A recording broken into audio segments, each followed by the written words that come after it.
जाँदैछौँ, बिस्तारै बिस्तारै जाँदैछौँ। अब चाहिँ हामी उसमा ट्राममा भएको भएर अलिकति चाहिँ साउन्ड चाहिँ त्यति राम्रो छैन। तैपनि हामी त्यसपछि जाँदैछौँ बसमा। ट्रामको बाहिरबाट खिचेको भएको भएर चाहिँ यस्तो चाहिँ भएको हो। ट्रामबाट बाहिरको चाहिँ सिन हो, ट्रामभित्रबाट मैले खिचिराखेको छु। र चाहिँ यो चाहिँ पछाडिको चाहिँ जुन दृश्य छ त्यो चाहिँ हेलसिङ्कीको चाहिँ काम्पीको दृश्य हो। अब हामी चाहिँ त्यहाँ चाहिँ पुग्नै यो चाहिँ बसेर अब राम्रोसँग म तपाईँलाई देखाउँदैछु। बाटो यो बाटो हो है। यहाँ मान्छेहरू आउँदाखेरि चाहिँ त्यो मरेको आत्माहरूको चाहिँ सामानहरू राख्ने सामानहरू फाल्ने गार्बेजहरू फाल्ने ठाउँ हो। त्यसपछि मान्छेहरू चाहिँ यहाँ भेट्न आउँछन् है। मरेको आत्माको उनीहरूको चाहिँ यहाँ चाहिँ विभिन्न क्रसहरू बनाएर मान्छेहरूको चाहिँ जस्तो हुन्छ। फर इक्जाम्पल चाहिँ यहाँ एवा कारिना भन्ने चाहिँ मान्छेको चाहिँ शरीर राखेको थियो। उहाँ चाहिँ 1921मा जन्मिएर 1999मा चाहिँ उहाँ चाहिँ बित्नुभएको। उहाँको शरीरलाई चाहिँ यहाँ चाहिँ दबाएको यस्तै चाहिँ ठाउँ हो। नेपालमा चाहिँ भूतप्रेत भनेर डर लाग्छ। यहाँ चाहिँ मान्छेहरू चाहिँ आउने, फुल चढाउने, फुल लगाउने। यहाँ पनि यस्तो छ, फुल लगाएर चाहिँ यसरी ल हेर्नु।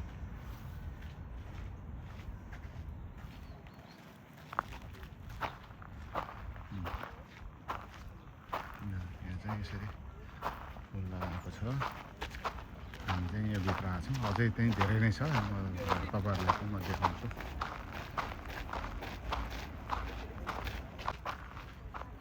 यो सबै मान्छेहरूको शरीर यो चाहिँ के च्यान डाँडा भन्छ नि उसमा बच्चाहरू गाड्ने। यहाँ चाहिँ टन्नै छ। ल तपाईँहरूलाई म यसको पनि चाहिँ देखाउँछु। यो ल हेर्नुहोस्, यहाँ चाहिँ फेरि सफा गरेर राखेर मान्छेहरू आउने अनि आफ्नो चाहिँ बुवा अथवा आफ्नो चाहिँ पितृहरूलाई चाहिँ फुलहरू चढाउने। यो चाहिँ क्रिस्चियन धर्मअनुसार यसरी चाहिँ गर्छ। यसरी चाहिँ यो चाहिँ हेलसिङ यहाँ चाहिँ जग्गा किनेर मात्रै मान्छे बितेपछि हाम्रो जस्तो खोलामा गएर फोहोर गर्दैनन्। हाम्रो फोहोर त हाम्रो त अझै भएन के अरे, गाडेको चाहिँ गर्छन्। तर चाहिँ यति राम्रो छ।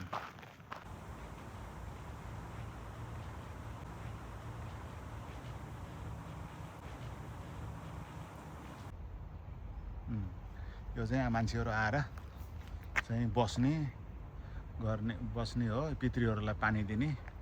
यो चाहिँ पितृको चाहिँ आत्मा भनेर चाहिँ गरेको चराको जस्तो बनाएको हो। यो चाहिँ यहाँ चाहिँ क्रिस्चियन धर्म यसरी आत्मा चाहिँ यसरी उड्छ भन्ने चाहिँ एउटा सिम्बल यो हो। यो चाहिँ हाम्रो आत्मा चाहिँ यस्तै हुन्छ अरे, चरा जस्तै हो, मान्छे जस्तै यसरी उडेर चाहिँ हामी स्वर्ग गइन्छ भन्ने चाहिँ एउटा जनविश्वास हो।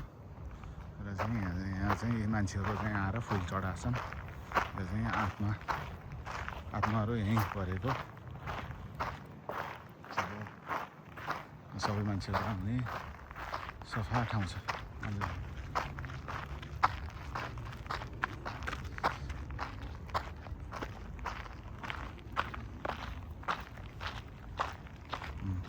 यो जतासुकै ठुलो एरिया छ।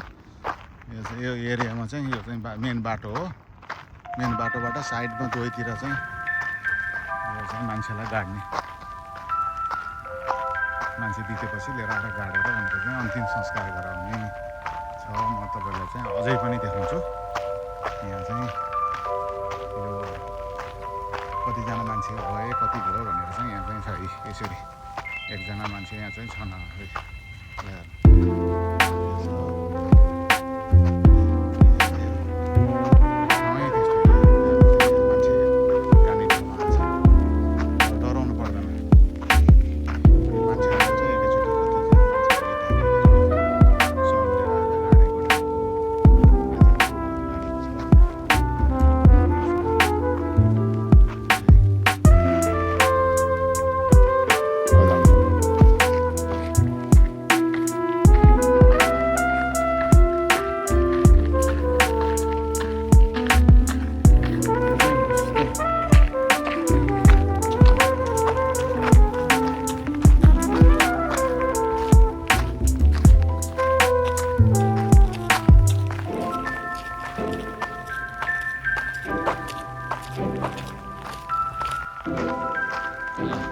के छ कति अब यो मान्छेहरूको अब कति देखाउने है यो त ठुलो एरिया हो 3-4 किलोमिटर एरियाको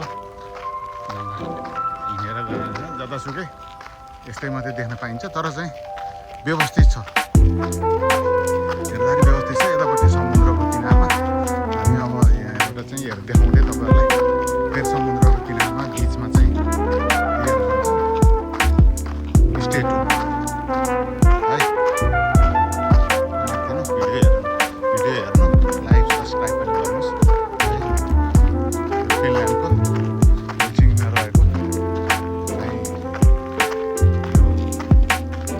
मान्छे काट्ने एक्ज्याक्टली नेपालीमा के शब्द रहेछ भन्ने चाहिँ त्यो मैले थाहा पाइनँ यो मान्छे काट्नेहरू यो ठाउँ च्यान यो चाहिँ हाम्रो नेपालमा च्यान डाँडा भन्छ यो च्यान जमिन मान्छेहरूको आत्मा अथवा मान्छेहरूको शरीरलाई गाड्ने हो यिनीहरूले चाहिँ हौताइ आलुएले भन्छ समाधि स्थान यो चाहिँ मान्छेहरू बितेर ल्याउने समाधि स्थान भयो समाधि स्थलमा चाहिँ मान्छेहरू आउँछन् म तपाईँहरूले अब यसको बारेमा अझै म व्याख्या गर्छु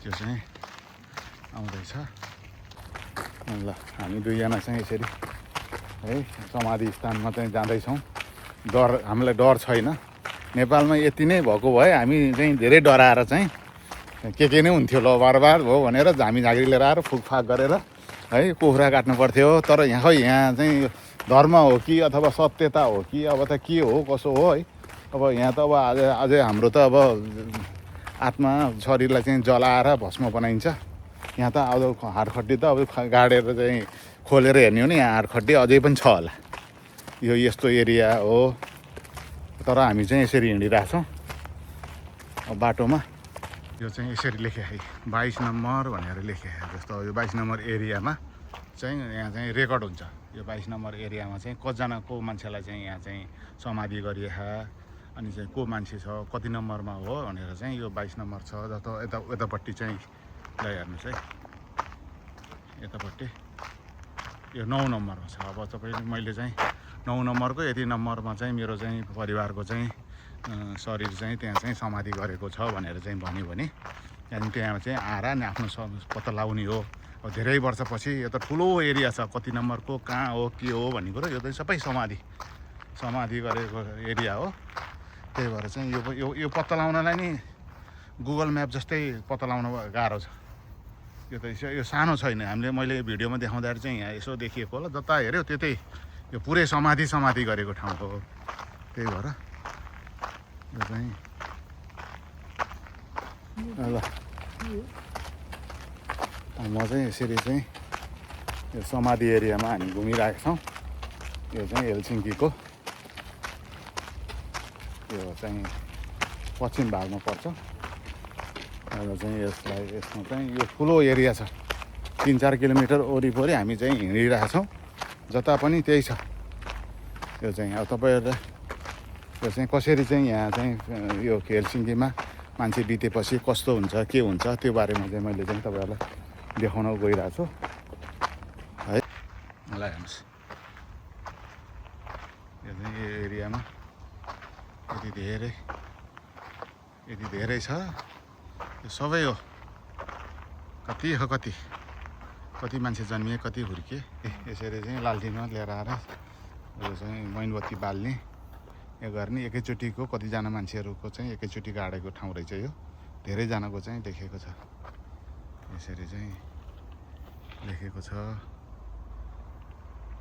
डर लाग्यो नि त ल यहाँ चाहिँ एउटा ठुलो चर्चको चाहिँ टावर देखियो हामी चाहिँ लगभग 2 किलोमिटर हिँडेर आएपछि यहीँभित्र अझै पनि छन् यो बिचमा चर्चको टावर छ त्यहाँ घडी छ घडीमा चाहिँ 1:15 बजेको छ दिउँसोको है यो चर्चको टावरमा अब यहाँ चाहिँ यसो आएर चाहिँ यहाँको फादर यहाँको पुजारी भनौँ न पुजारीले आएर यहाँको चाहिँ अन्तिम काजक्रिया चाहिँ गराउँछ यही चर्चका पुजारीले ल यो चाहिँ ठुलो चर्च हो उतापट्टि रहेछ छिर्ने बाटो हामी चाहिँ अर्कै ठाउँबाट आयो यो पनि सही ठुलो डेराउनु छ एकजना आमाले फुल पनि देखाउनु भएको थियो त्यसरी मजा आएको छ यहाँ चाहिँ यसो चाहिँ गार्डन जस्तो डर लाग्दै ल भन्नुहोस् है अब तपाईँ अब चाहिँ समाधि स्थलमा आउनुभयो तपाईँ चाहिँ एकछिन हेरेको छ सौन्दर्य राम्रो छ मन आनन्द मनन्द तितो सत्य यही हो अन्तिम सत्य यही हो हजुर मान्छेको हजुर होइन जति जहाँ जे जिते पनि अन्तिम सत्य भनेको यही हो हजुर त्यही भएर फोटो खिचौँ अब ल फाइनल्ली हामी चाहिँ मान्छे छैन मान्छे आयौँ ल हामी चाहिँ अहिले हेलसिङ्कीको बिचमा यो चाहिँ ठुलै बिच हो यो बिचमा चाहिँ आएको छौँ यहाँ चाहिँ यो मान्छेहरू नुहाउने ओर्ने हो आज चाहिँ घाम नलागेको भएर त्यति चाहिँ धेरै मान्छेहरू चाहिँ मान्छेहरू त्यति छैनन् त्यही भएर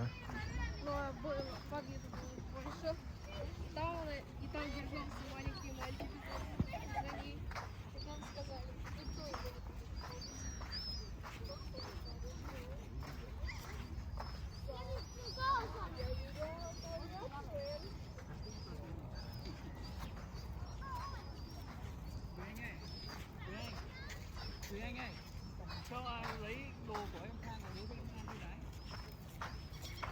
Đồ của em Khang nó vẫn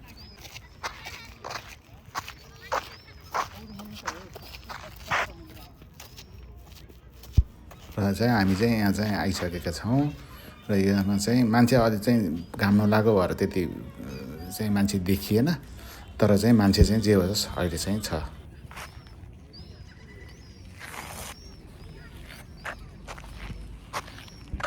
यो चाहिँ हेलसिङ्कीको चाहिँ हेतलाती भन्ने चाहिँ बिच हो यहाँ चाहिँ मान्छेहरू चाहिँ घाम लागेको बेलामा चाहिँ आउने नआउने पौडी खेल्ने धेरै रमाइलो हुन्छ यो चाहिँ समरमा चाहिँ स्पेसल्ली चाहिँ धेरै पपुलर छ हेलसिङ्कीको हेतलाती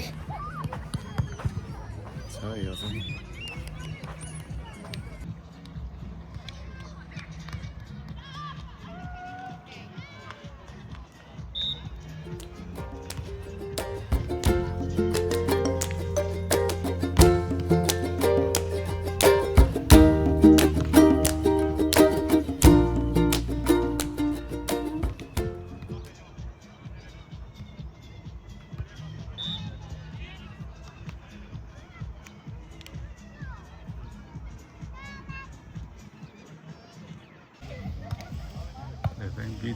बीच भलिबल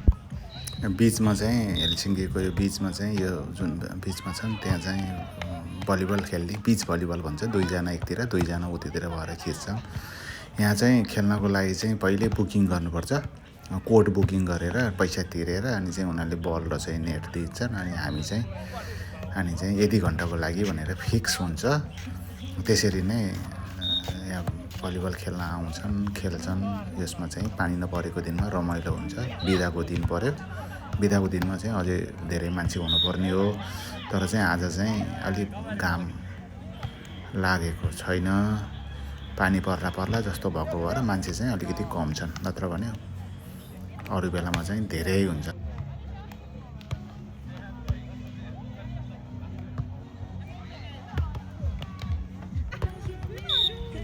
यसरी भलिबल खेल्न आउँदा चाहिँ धेरै रमाइलो पनि हुन्छ साथीहरूसँग आउँदाखेरि झन् अझ रमाइलो हुन्छ पौडी खेल्ने भलिबल खेल्ने अनि त्यसपछि यहाँ चाहिँ सफ्ट ड्रिङ्कहरू हार्ड ड्रिङ्क्सहरू किन्ने खाने र बिचमा चाहिँ घाम ताप्ने यहाँ चाहिँ किनभने प्रायः जसो जाडो हुन्छ अनि विन्टरमा चाहिँ अँध्यारो हुन्छ अनि चाहिँ घाम लाग्दैन अनि मान्छेहरूमा भिटामिन डीको कमी हुन्छ त्यही कारणले गर्दा चाहिँ यो समरको बेला चाहिँ घाम ताप्दा चाहिँ भिटामिन डी पाइन्छ यी कारणले गर्दा चाहिँ बिचमा चाहिँ धेरै चाहिँ मानिसहरू चाहिँ यसरी चाहिँ नाङ्गे भलिबल खेल्ने बिचमा चाहिँ बालुवामा सुत्ने यी आदि कार्यहरू गर्छन्।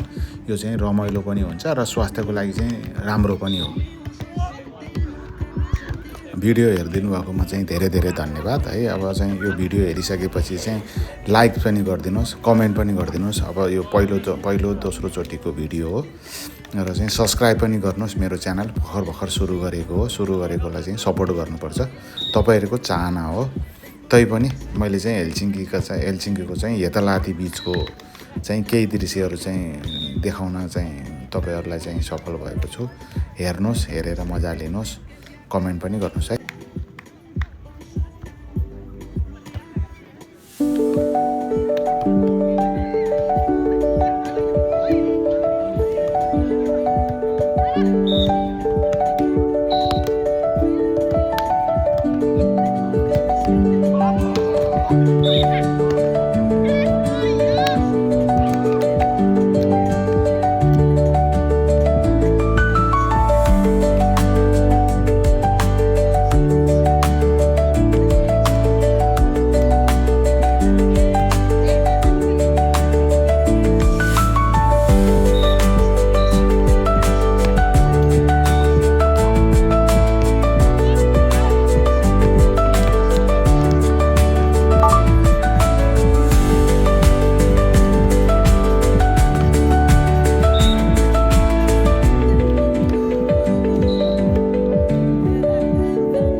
समुद्रको छेउमा औलादी भन्ने ठाउँमा अहिले चाहिँ हामी बिचबाट चाहिँ हिँडेर अहिले चाहिँ हामी काम्ती भन्ने ठाउँमा जाँदैछौँ। तर चाहिँ बाटोमा समुद्रको तिरमा गएर यो दृश्य पनि तपाईँहरूलाई देखाइदिउँ भनेर हो। यो चाहिँ एकदमै राम्रो छ। यो चाहिँ फिनल्यान्डमा चाहिँ एकदम ठुला बिल्डिङहरू चाहिँ हुँदैनन्, साना बिल्डिङ, मान्छे थोरै तर रमाइलो। समरमा चाहिँ साह्रै रमाइलो छ। यसरी चाहिँ हामी चाहिँ उत्तिको बाटोबाट चाहिँ बिस्तारी चाहिँ अब जाँदैछौँ। त्यो अहिलेको चाहिँ मान्छेहरूको चाहिँ समाधि स्थानबाट चाहिँ बिचमा गयो। बिचबाट चाहिँ त्यहाँबाट चाहिँ बिचबाट चाहिँ अहिले चाहिँ हामी समुद्रको छेउछेउ भएर छेउछेउमा चाहिँ हिँड्ने बाटो छ। यो मर्निङ वाक, इभिनिङ वाक गर्न मान्छेहरू हिँड्ने बाटो हो यो। समुद्रको छेउमा चाहिँ हामी यसरी चाहिँ जाँदैछौँ। तपाईँलाई चाहिँ म यहाँको दृश्य देखाउँछु। दृश्य चाहिँ साह्रै रमाइलो छ। पारिपट्टि चाहिँ ठुला चाहिँ बिल्डिङहरू छन्। यिनीहरू चाहिँ अफिसहरू छन्, कोही चाहिँ साना चाहिँ उद्योगहरू पनि हो यो। र हामी चाहिँ जाँदैछौँ मर्निङ वाक पनि जस्तो यो टलाएर समुद्रको छेउबाट चाहिँ यसरी हामी चाहिँ जाँदैछौँ। समुद्रको पारी बिल्डिङहरूको पारीहरू देखेको थिएँ, अहिले देखाएको थिएँ नि त्यही बिल्डिङहरू चाहिँ बिस्तारै हामी चाहिँ जाँदैछौँ। यस्तो छ, रमाइलो छ है। आज विकेन्डमा खास आज एकदम धेरै गर्मी छैन, अलिक गर्मी भएको भए मान्छे अलिक धेरै हुन्थ्यो, मान्छे बाहिर निस्किने अनि चाहिँ पौडी खेल्ने त्यस्तो हुन्थ्यो। त्यो भएर नभएको भएर चाहिँ अलिक मान्छे चाहिँ छैनन्। तर हामीलाई हिँड्नलाई चाहिँ रमाइलो छ। हिँड्नलाई त धेरै रमाइलो नि। अब यस्तो मजा छ समुद्रको छेउमा, समुद्रको तिरमा मजासँग बस्यो अनि चाहिँ यो चाहिँ छ। यो अहिलेको चाहिँ यो समाधि स्थान हो। यो अहिलेको हामी उता गएको भएर यहाँबाट नै अलिअलि देखिन्छ। यहाँ बारेको समुद्र छेउमा मजा आउँछ,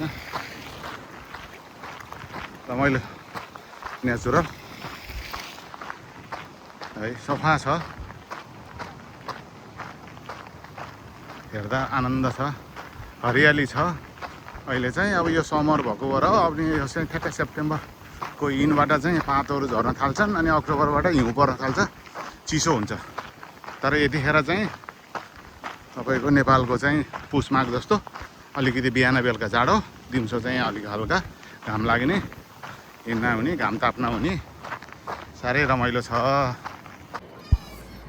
यो चाहिँ रबर्ट मेसिन हो यसले चाहिँ रेस्टुरेन्टबाट चाहिँ जसले खाना अर्डर गर्छ यो रबर्ट मेसिनले चाहिँ आफै घरसम्म खाना लिएर जाने गर्दछ यस्तो चाहिँ सिस्टम अहिले खाना डेलिभरी गर्नलाई चाहिँ यो चाहिँ नेपालको यो हेलसिङ्कीको चाहिँ धेरै पपुलर छ यो चाहिँ साइकल चाहिँ तपाईँले भाडा लिनलाई चाहिँ भाडा लिन सक्नुहुन्छ भाडामा लिएर गएर तपाईँ कहाँ जाने हो अनि यो मान्छेले चाहिँ भाडामा लिन लाग्यो यसले चाहिँ लिएर अनि चाहिँ ऊ कहाँ जाने हो त्यहाँ जान्छ अनि यस्तै साइकल हान्ने ठाउँ हुन्छ त्यहाँ साइकल राखेर अनि उसले चाहिँ आफ्नो ठाउँमा जान्छ तर तपाईँले चाहिँ आफ्नो साइकल किन्नु पर्दैन भाडामा लिन पाइन्छ भाडामा लिँदाखेरि चाहिँ घन्टाको चाहिँ अथवा दिनभरिको 5 युरो पर्छ जति पर्छ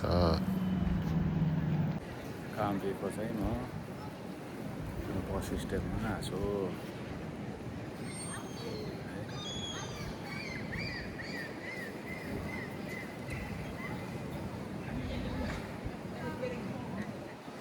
चाहिँ हामी घरमा जान्छौँ चिया खाजा खाने अब चाहिँ तपाईँहरूलाई चाहिँ फेरि चाहिँ अर्कोचोटि अर्को भिडियोमा चाहिँ भेटौँला आजलाई चाहिँ साइन